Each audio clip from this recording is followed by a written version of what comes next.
설 연휴 잘 보내셨습니까? 예. 올해도 하나님의 도우심과 은혜가 우리 모두에게 함께하실 바랍니다. 항상 건강하시고 하시는 모든 일들이 잘 이루어지기를 바랍니다. 오늘은 희망이라는 제목으로 말씀을 준비했습니다. 시편 42편 11장 내 영혼아 내가 어찌하여 낙심하며 어찌하여 내 속에서 불안해하는가 너는 하나님께 소망을 두라 나는 그가 나타나 도우심으로 말미암아 내 하나님을 여전히 찬송하리로다. 이 세상에서 가장 오랫동안 살았던 사람이 누구이죠? 무드셀라. 몇 살까지 살았나요? 예, 맞습니다. 969세. 그다음에 야렛이 962세, 노아가 950세 살았습니다. 아담은 930세. 아담이 생각보다 이렇게 오래 살지는 못한 것 같죠? 예. 그래서 아담이 하나님께 직접 지음을 받은 존재였고, 또 아담은 그 영생하도록 하는 그 생명과를 먹었던 그런 분입니다.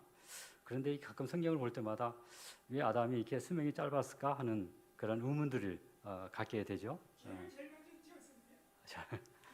예, 그렇습니다. 그래서 이제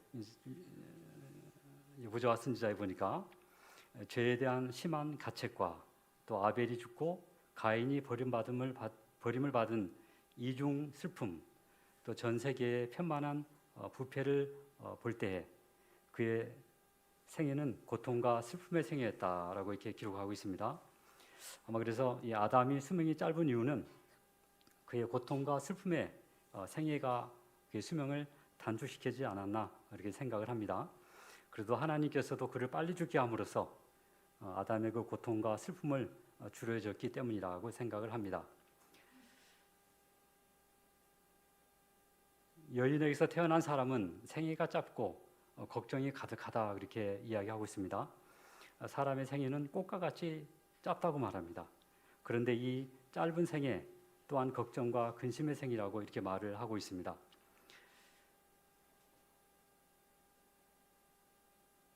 그래서 시편 42편 11장에 내 영혼아 내가 어찌하여 낙심하며 어찌하여 내 속에서 불안해하는가 너는 하나님께 소망을 두라 나는 그가 나타나 도우심으로 말미암아 내 하나님을 여전히 찬송하리로다. 이 시는 다윗이 지은 시지요. 다윗이 지은 시인데 다윗은 15세경에 사무엘로부터 기름 부음을 받았습니다. 17세경에는 블레셋 장군 골리앗을 죽였고 또 20세경부터 30세의 왕이 될 때까지 한 10여 년 동안 다윗은 사울 왕을 피해 도망다니는 그런 도망자의 삶을 살았습니다. 사울 왕 군대원을 동원하여서 다윗을 죽이려고 찾아다녔습니다. 그래서 다윗은 사울의 그 군대를 피해서 바위 틈에도 숨고 또 동굴 속에도 숨고 숲풀 속에서 숨어야만 했습니다. 언제 죽임을 당할지 모르는 이 도망자의 삶은 늘 불안하고 두려웠을 것입니다.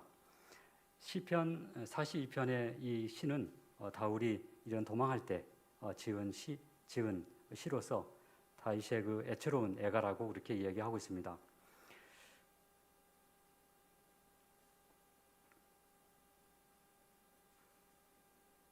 다윗은 이렇게 도망가면서도 이런 낙담과 불안에 빠지지 않고 그는 하나님께 소망을 두라고 이렇게 이야기를 합니다. 그러면 하나님께서 나타나서 우리를 도와주실 것이라고 이렇게 이야기를 합니다. 우리들의 삶은 어떻습니까? 기쁘고 좋은 일이 많은가요? 아니면 걱정과 근심이 많은가요? 우리 삶이? 기쁘고 즐거운 일보다는 걱정하는 것이 좀 많은 것 같아요. 걱정과 즐거움, 걱정과 근심의 그런 날들이 더욱더 많은 게 우리들의 삶인 것 같습니다. 자식 걱정, 또 건강 걱정, 또 이 사업 걱정, 또 미래에 대한 어떤 불확실한 걱정들. 우리는 이 미래에 대해서 우리 알 수 없기 때문에 항상 걱정이 우리의 앞길을 이렇게 막고 있습니다. 이렇게 우리가 걱정 속에서 살아갈 때 성경은 어떻게 우리에게 위로와 희망을 주는지, 우리는 어떻게 위로와 희망을 얻을 수 있는지 오늘 살펴보도록 그렇게 하겠습니다. 이 아담이 범죄를 하자 갑자기 공고에 원하였던 그런 공기가 갑자기 차가워졌다 그랬습니다. 차가워졌고 그 다음에 사랑과 평화가 사라졌다 그랬습니다. 그리고 죄책감을 느꼈고 그 다음에 장래에 대한 그런 공포 또 영혼의 벌거슴 이런 것을 이 아담이 느끼게 됐습니다. 이러한 느낌의 감정들은 이 아담이 이전에는 결코 한 번도 느껴보지 않았던 그러한 감정들이었었죠. 그래서 이러한 마음의 변화와 또 환경의 변화를 볼 때 이 아담과 하와는 두렵고 무섭고 아마 공포심이 들었을 것 같습니다. 그런데 이때 하나님께서 이 부부를 찾아오시죠. 그래서 위로와 희망의 약속을 주십니다. 그 약속이 뭐죠? 그 약속이 구속의 경륜입니다. 창세기 3장 15절 내가 너로 여자와 원수가 되게 하고 내 후손도 여자의 후손과 원수가 되게 하리니 여자의 후손은 내 머리를 상하게 할 것이요 너는 그의 발꿈치를 상하게 할 것이니라 하시고 이 말씀을 보면 우리는 언뜻 보면 무슨 말인지 잘 이해가 되지 않아요. 그렇죠? 그래서 아담과 하와에게도 하나님께서 천사를 보내서 이 구속의 경륜을 자세히 설명해 주었다고 그럽니다. 이 구속의 경륜은 아담과 하와의 죄가 비록 크지만은 사단의 지배를 받도록 버림을 받지 않을 것이라는 이 보증의 말씀인 것입니다. 또 하나님의 아들의 생명을 통하여 그들의 죄를 대속하고 다시 하나님의 자녀가 될 수 있는 은혜의 시간을 주시겠다는 내용이라고 천사들은 아담에게 설명해 주었습니다. 아담이 죄책감과 미래에 대한 공포에 짓눌려 있을 때 하나님은 친히 찾아오셔서 미래에 대한 공포심을 제거해 주고 구속의 약속을 통해 위로와 희망을 주셨던 것입니다. 죽음이 어떻게 남의 이야기인가요? 죽음은 곧 우리들의 이야기죠. 그런데 우리는 죽음을 느낄 때 어떻게 해요? 남의 이야기처럼 이렇게 생각을 합니다. 그런데 언젠가 우리도 죽어야 하죠. 그래서 가끔씩 죽음에 대한 공포가 들 때가 있죠. 모든 사람이 아마 이 죽음에 대한 공포가 있을 것입니다. 그래도 우리에게 위로와 희망이 있는 것은 하나님의 약속이 우리에게 있기 때문에 그렇습니다. 하나님은 약속대로 우리들의 모든 죄값을 십자가의 죽음을 통해 이미 다 지불해 주셨습니다. 그리고 우리에게 희망을 주셨어요. 비록 죄로 인해 한 번은 죽어야 되는 우리의 목숨이지만 죽음 후에 있을 영원한 생명을 소망하며 살아갈 수 있게 된 것이기 때문입니다. 요한복음 20장 15절에 예수께서 이르시되 여자여 어찌하여 울며 누구를 찾느냐 이 말씀은 누구에게 한 말이죠? 천사가 마리아에게 한 말이고 또 이 말은 예수님께서 마리아에게 한 말입니다. 안식 후 첫날 아직 어두울 때 제일 먼저 막달라 마리아가 예수님의 무덤을 찾아왔습니다. 와서 보니까 무덤에 어떻게 돌이 옮겨져 있는 것을 보았어요. 그래서 이것을 제자들에게 알리려고 급히 달려가게 됩니다. 마리아가 떠나가고 다른 여자들이 그 뒤를 이어서 왔습니다.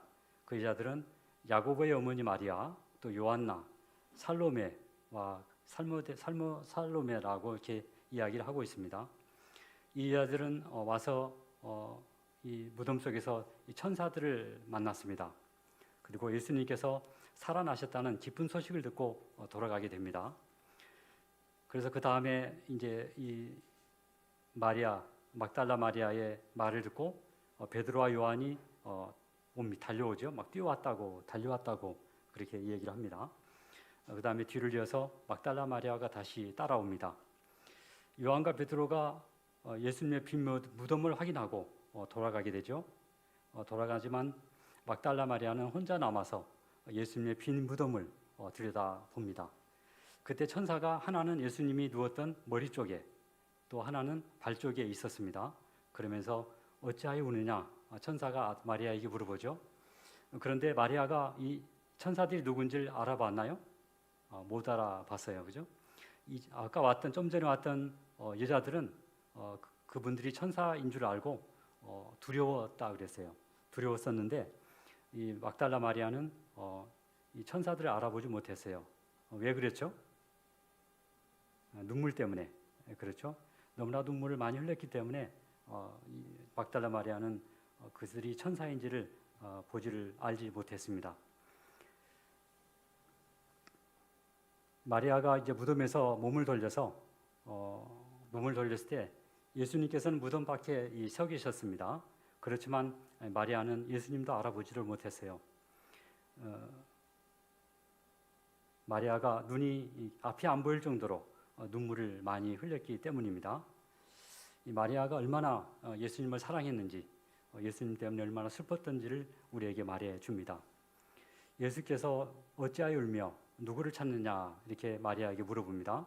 이 마리아는 그가 동산지기인 줄 알고 이르되 주여 당신이 옮겼거든 어디에 두었는지 내게 이르소서 그러면 내가 가져가리이다 라고 이렇게 말을 합니다.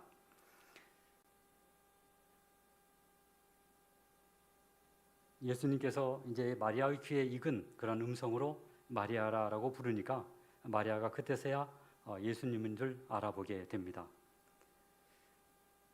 뒤를 돌아봤을 때 그는 살아나신 그리스도께서 자기 앞에 계심을 알게 되었다.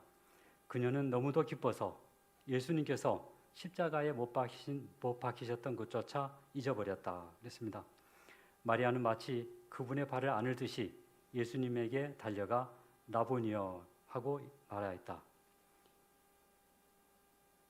공포에 쌓여있던 아담과 하와에게 또 말할 수 없는 슬픔에 쌓여있는 이 마리아에게 이 예수님은 직접 찾아오셔서 그들을 갖다가 위로해주고 희망을 주셨습니다. 또 우리도 이 공포와 두려움, 이 절망과 슬픔에 빠져 있을 때 하나님께서도 우리에게 찾아오십니까? 예, 찾아오십니다. 어떻게 하나님께서 우리에게 찾아오실까요? 이사야 41장 10절에 두려워하지 말라 내가 너와 함께함이라 놀라지 말라 나는 네 하나님이 됨이라 내가 너를 굳세게 하리라 참으로 너를 도와주리라 참으로 나의 의로운 오른손으로 너를 붙들리라 이렇게 말씀하고 있습니다. 예수님께서 우리와 함께 계시는 것 이것보다 더 큰 위로와 희망은 없습니다. 우리의 하나님이 되셔서 우리를 굳게 하고 참으로 도와주시겠다고 약속하시는 것입니다. 우리가 이게 어려울 때, 또 우리가 고통 중에 있을 때, 낙담 중에 있을 때도 하나님께서는 우리와 함께 하십니다. 그리고 우리가 기쁘고 즐거울 때도 하나님은 항상 우리와 함께 계시는 것입니다. 이런 하나님을 우리는 어떻게 만날 수가 있을까요? 예, 말씀을 통해서 만날 수 있나요? 예, 말씀을 통해서 우리는 하나님을 만날 수 있습니다. 또 믿음을 통해서 우리 곁에 계시는 우리 주님을 만날 수가 있습니다. 하나님은 말씀으로 세상을 창조하셨고 예수님은 이 세상에 오셔서 말씀으로 마귀를 물리치시고 말씀으로 귀신을 쫓아내셨으며 말씀으로 병자를 고치셨습니다. 또 우리가 슬픔과 절망에 있을 때 하나님은 말씀으로 우리를 만나시고 말씀으로 위로해 주시고 우리에게 희망을 주시는 것입니다. 그래서 우리가 위로와 희망을 얻기 위해서는 어떻게 해야 되죠? 네, 말씀을 많이 읽고 또 말씀을 많이 연구해야 되겠습니다. 역대하 20장 12절 우리를 치러오는 이 큰 무리를 우리가 대적할 능력이 없고 어떻게 도와줄 줄도 알지 못하옵고 오직 주만 바라보나이다. 이 기도는 여호사밧의 기도입니다. 여호사밧은 유다 4대 왕이었죠. 그는 하나님 보시기에 선하고 정직한 왕이었습니다. 그래서 그는 유다 백성들을 하나님께로 인도하기 위해 많은 노력을 했던 그런 왕이었습니다. 그래서 하나님은 그에게 복을 주셔서 국력을 아주 강력하게 해 주었습니다. 그런데 말년에 모압 자손과 또 암몬 백성과 마온 백성들이 연합하여 유대 나라를 쳐들어오게 됩니다. 여호사밧은 자기의 군대가 아주 강력해서 하나님을 이렇게 도움을 구하지 않아도 그들을 이렇게 물리칠 수 있을 것이라고 생각했습니다. 그러나 그는 자기의 군대를 의지하지 않고 두려운 마음으로 백성들과 함께 금식하며 하나님께 도움을 간구하는 것입니다. 우리를 치러 오는 이 큰 무리를 우리가 대적할 능력이 없고 어떻게 도와줄 줄도 어떻게 할 줄도 알지 못하고 오직 주만 바라보나이다라고 이렇게 기도를 하게 됩니다. 기도를 마칠 때 레위 사람 야하시엘에게 여호와의 성령이 임하였습니다. 그리고 그가 유다 백성들에게 말합니다. 온 유다와 예루살렘 거민과 여호사밧 왕은 들을지어다. 그렇죠? 여호와께서 너희에게 말씀하시기를 이 큰 무리로 인하여 두려워하거나 놀라지 말라. 이 전쟁이 너희에게 속한 것이 아니요 하나님께 속한 것이니라. 너희는 내일 너희는 마주 내려가라. 저희가 시스 고개로 말미암아 올라오리니 너희가 골짜기 어귀 여루엘 들 앞에서 만나려니와 이 전쟁에는 너희가 싸울 것이 없나니 항우를 이루고 서서 너희와 함께한 여호와가 구원하는 것을 보라. 유다와 예루살렘아 너희는 두려워하며 놀라지 말고 내일 저희를 마주 나가라. 여호와가 너희와 함께 하리라 하셨느니라. 고 이렇게 말씀을 전하였습니다. 하나님의 말씀을 전하였습니다. 이제 이튿날 아침 일찍이 여호사밧 왕은 일어나서 온 백성 앞에 서서 말합니다. 너희는 너희 하나님 여호와를 신뢰하라. 그리하면 견고히 서리라. 그의 선지자를 신뢰하라. 그리하면 형통하리라. 하고 이렇게 백성들 앞에서 당부를 합니다. 그리고 노래하는 자들을 군대 앞에 세웁니다. 그러면서 찬송하면서 앞으로 나아가게 합니다. 여호와께 감사하세 그 인자하심이 영원하시도다 하며 여호와를 찬송하며 행진할 때 하나님께서는 복병을 두어서 유다를 치러온 암몬 자손과 모압 자손과 세일산 주민들을 치게 하였습니다. 그러자 그들이 모압 자손과 암몬 자손이 일어나서 세일산 주민들을 진멸하고 세일 주민들을 진멸한 후에는 그들이 자기들끼리 서로 죽여서 한 사람도 피한 자가 없었다라고 기록하고 있습니다. 여호사밧과 백성들이 적군들의 물건을 탈취하는데 꼬박 3일이나 걸렸다고 이야기합니다.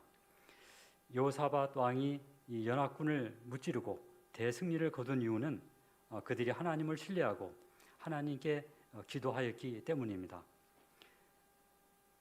근심과 걱정, 두려움이 있을 때 우리가 하나님을 신뢰하고 하나님께 도움을 청하시기 바랍니다. 그러면 우리 하나님께서 우리를 위로해 주시고 희망을 주실 것입니다. 현재 환경이 아무리 절망적이라 할지라도 연약하고 속죄롭고 낙담한 현 상태 그대로 예수께 나가면 우리의 자비하신 구주께서는 멀리서부터 우리를 맞아 당신의 사랑의 팔과 의의 두루마기로 감싸 주신다. 마가복음 2장에는 이 중풍병자 한 이야기가 나오죠. 사람들이 한 중풍병자를 4사람에게 메워가지고 예수께로 올세 무리들 때문에 예수께 데려갈 수 없으므로 그 계신 곳에 주붕을 뜯어 구멍을 내고 중풍병자가 누운 상을 달아내리니 예수께서 그들의 믿음을 보시고 중풍병자에게 이르시되 작은 자야 내 속죄함을 받았느니라 하시니 이 중풍병자의 이 중풍병은 죄악된 생활의 결과였다고 기록하고 있습니다. 그의 죄악된 생활이 어떤 것인지는 몰라도 그는 아마 이 죄 때문에 심한 양심의 가책으로 이 정신적인 고민과 육체적인 고통을 함께 겪었다고 그렇게 합니다. 그는 이 고통에서 벗어나기 위해서 당시 영적인 지도자들인 바리새인들과 의원들에게 찾아가 치료해달라고 예언을 했다고 합니다. 그렇지만 돌아온 대답은 이것은 불주병이다는 말과 함께 너는 죄인이기 때문에 하나님의 진노 아래 죽을 것이라는 선고밖에 없었습니다. 그래서 그는 병이 나을 것이라는 소망을 잊어버리고 이 절망 가운데 빠져 있게 됐습니다. 이 절망에 빠져 있을 때 친구들이 찾아왔습니다. 그리고 예수님에 대한 놀라운 이야기를 전해줍니다. 자기처럼 죄가 많고 희망이 없는 사람들도 고침을 받았을 뿐 아니라 심지어는 문둥병자도 고침을 받았다는 그러한 희망의 이야기를 전해주는 것입니다. 그리고 내가 만일 예수님께 운반되어 간다면 너도 나을 수 있다는 믿음을 주고 격려를 해줍니다. 그래서 이 중풍병자는 다시 나을 수 있다는 희망을 이제 갖게 됩니다. 그래서 그는 친구들에게 자기를 자리에 눕혀서 예수님께 운반해 주도록 간청을 하게 됩니다. 친구들은 즉시 이 간청을 받아주죠. 받아주게 되고,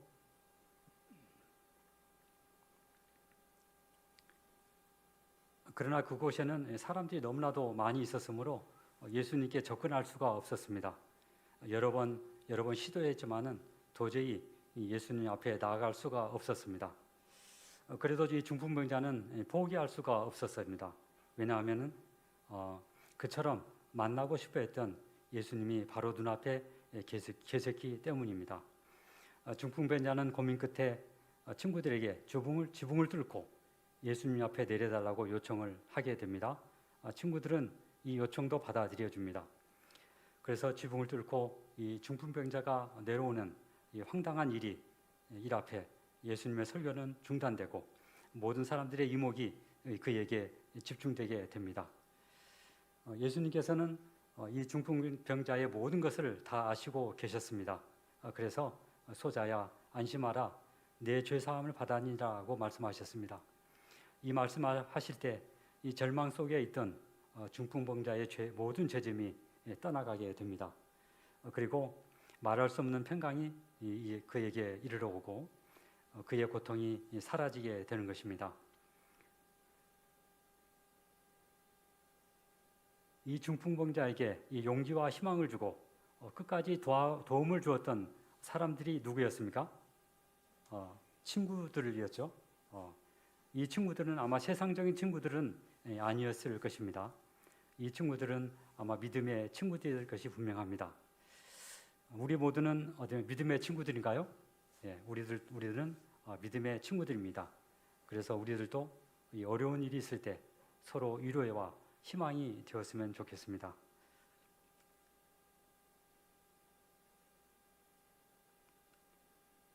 옛날에 비하면 현대인들의 삶은 아주 풍족하고 편안해졌습니다. 그런데도 불구하고 이 우울증과 이 불안증 등의 정신질환은 가파르게 상승하고 있는 질환 중에 하나입니다. 이 불안증이라는 것은 미래에 대한 염려, 또 건강에 대한 염려, 또 이 여러 가지 염려들을 과다하게 걱정하고 또 근심하고 또 두려움과 공포를 갖는 것을 말하는 것입니다. 또 우울증이라는 것은 괜히 슬퍼지고 또 무기력해지고 의욕이 없어지고 식욕이 없어지고 또 심해지면은 자살할 생각까지도 드는 것을 말합니다.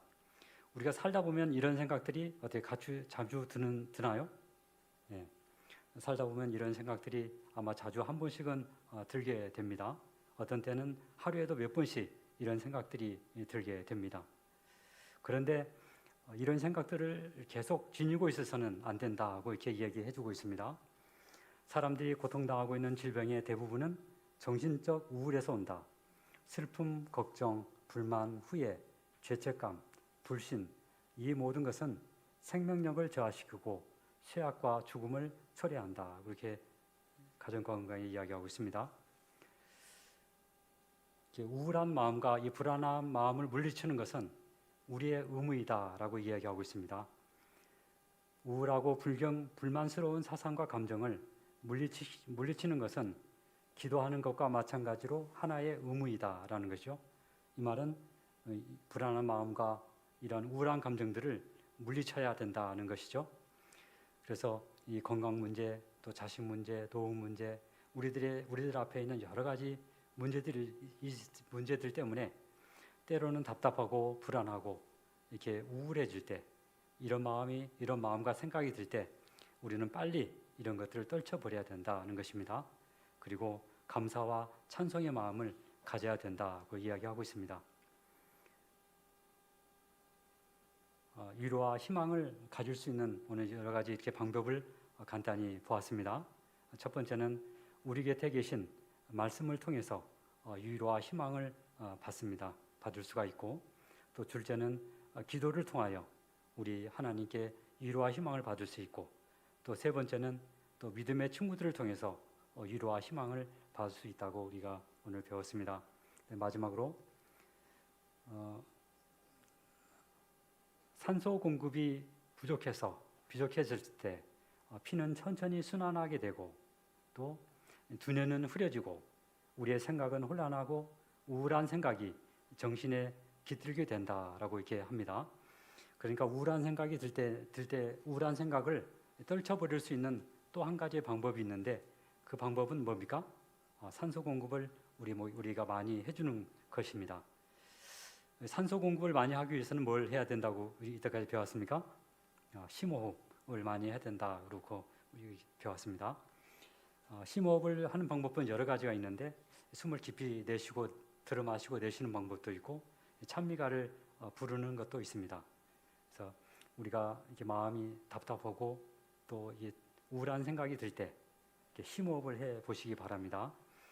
심호흡을 할 때 그냥 하지 말고 배와 가슴을 이렇게 막 움직이는 것처럼, 요동치는 것처럼 율동을 주면서 이게 하는 마음으로 이렇게 숨을 이렇게 내쉬고 또 들어 마시고, 그러면 상당히 도움을 줍니다.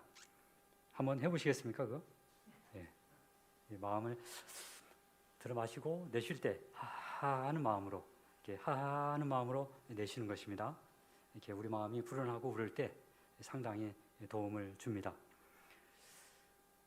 또 그 외에도 이제 야외 운동도 있습니다. 우리가 이 불안함과 우울증을 이겨내는 방법은 야외 운동, 또 이 심호흡, 이런 것이 있습니다. 바쁘고 힘들고 근심과 걱정이 많은 이 세상을 살아갈 때 하나님께서 우리에게 위로와 희망을 주시기를 바라면서 말씀을 마치겠습니다.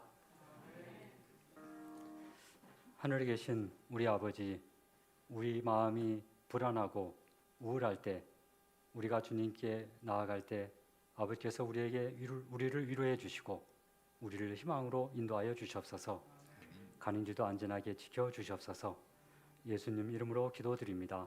아멘.